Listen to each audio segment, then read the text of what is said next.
El Niño ఎఫెక్ట్తో దేశం సమస్యల్లో పడుతున్న వేళ విస్తారంగా వర్షాలు కురవాలని కాంక్షిస్తూ వరుణ యాగానికి సిద్ధమవుతోంది టీటీడీ. ఆగస్టు 30 నుంచి సెప్టెంబర్ 3వ తేదీ వరకు కార్యరిష్టి యాగాన్ని నిర్వహించేందుకు ఏర్పాట్లు చేస్తోంది. దేశవ్యాప్తంగా ఎల్నినో ఎఫెక్ట్తో వర్షాలు కురవడం లేదు. ఇప్పటికే పలు రాష్ట్రాల్లో నీటి కోసం ఇబ్బందులు తీవ్రమయ్యాయి. దీంతో ఆగస్టు 30 నుంచి సెప్టెంబర్ 3వ తేదీ వరకు 5 రోజుల పాటు తిరుమలలో కార్యరిష్టి యాగాన్ని నిర్వహించనుంది టీటీడీ.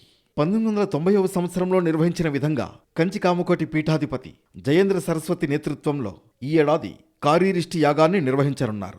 తిరుమలలో పాప వినాశనం రోడ్డులోని పార్వతి ఉత్సవ మండపంలో కార్యరిష్టి యాగాన్ని నిర్వహించేందుకు టీటీడీ యాజమాన్యం ఇప్పటికే అన్ని ఏర్పాట్లను ప్రారంభించింది.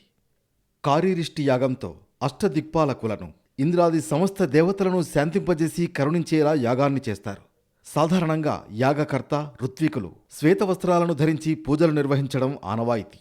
అయితే కార్యరిష్టి యాగంలో వారు నల్లని దుస్తులను ధరించడంతో పాటు నల్లని వస్తువులకు ప్రాధాన్యత కల్పిస్తూ వర్షించే మేఘాలను ఆకర్షించి కుంభవృష్టి కురిసేలా అనుగ్రహించాలని వేదమంత్రాలతో పూజిస్తారు.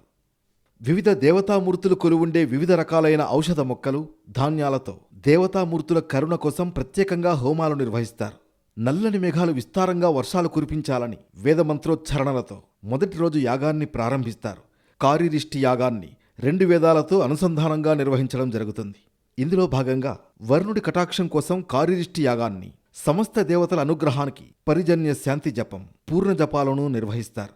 మొత్తం 5 రోజుల పాటు వరుణదేవుడు కరుణించాలంటూ ఈ యాగాన్ని నిర్వహించనున్నారు. ఈ ఏడాది ఎల్నినో ప్రభావం కారణంగా వర్షాలు తక్కువగా ఉంటాయని వాతావరణ శాఖ హెచ్చరిస్తోంది. దీంతో అందరి దృష్టి ఇప్పుడు భగవంతుడి మీదకు మళ్లింది.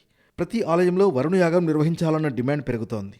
మరోవైపు తిరుమల లాంటి పుణ్యక్షేత్రం ఈ కార్యక్రమం అనాది కాలంగా నిర్వహిస్తూ ప్రస్తుతం పక్కన పెట్టేసిన నేపథ్యంలో వరుణయాగం నిర్వహించాలని టీటీడీ మాజీ చైర్మన్ కరుణాకర్ రెడ్డి వంటి వారు డిమాండ్ చేశారు. మరోవైపు వరుణయాగం రాజకీయ అంశంగా రూపాంతరం చెందుతున్న నేపథ్యంలో టీటీడీ అప్రమత్తమైంది.